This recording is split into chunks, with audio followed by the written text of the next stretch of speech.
بسم اللہ الرحمن الرحیم۔ آج سے انشاءاللہ عز و جل ہم قربانی کے مسائل پر گفتگو کریں گے۔ بعض لوگ سوال کرتے ہیں کہ قربانی کرنے والا اپنے بال اور ناخن کٹوا سکتا ہے یا نہیں؟ تو یاد رکھیے کہ اس حوالے سے نبی کریم رؤوف رحیم صلی اللہ تعالی علیہ وآلہ وسلم کے ارشاد کا مفہوم ہے کہ جب عشرہ ذوالحجۃ الحرام آئے اور تم میں سے جو قربانی کرنے کا ارادہ رکھتا ہو تو وہ اپنے بال یا ناخن نہ کاٹے، یعنی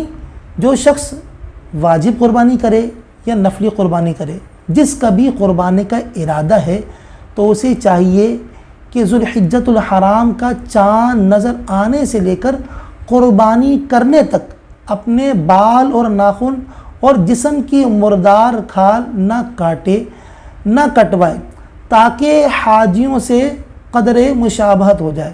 کیونکہ حجاج کرام بھی جو ہے حج کی احرام کی حالت میں جو ہے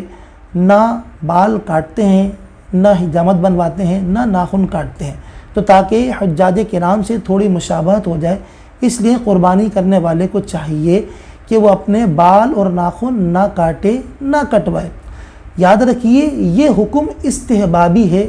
وجوبی نہیں ہے، یعنی مستحب یہ ہے کہ ایسا کرے، بال اور ناخن نہ کٹوائے۔ لیکن اگر کوئی شخص اپنے بال یا ناخن کٹوا لیتا ہے تو ایسا شخص گناہ گار نہیں ہوگا۔ اس حدیث کے تحت مفسر شہیر حکیم الامت مفتی احمد یار خان نعیمی رحمۃ اللہ تعالی علیہ فرماتے ہیں کہ جو قربانی کرنے کا ارادہ نہ بھی رکھتا ہو، یعنی جو قربانی نہیں بھی کر رہا، تو وہ بھی اگر اس بات پر عمل کرے کہ ذوالحجۃ الحرام کا چاند نظر آنے سے لے کر عید کی نماز تک اپنے بال یا ناخن نہ کاٹے، نہ کٹوائے، اور عید کی نماز کے بعد اپنے بال یا ناخن کاٹے، تو انشاءاللہ عز و جل وہ بھی قربانی کا ثواب پائے گا۔ تو ہمیں چاہیے ہم اپنی قربانیوں کو خوش دلی سے کریں۔ اللہ تبارک و تعالی ہمیں اپنی قربانیاں خوش دلی سے کرنے کی توفیق عطا فرمائے۔ وما علیہ الا البلاغ المبین۔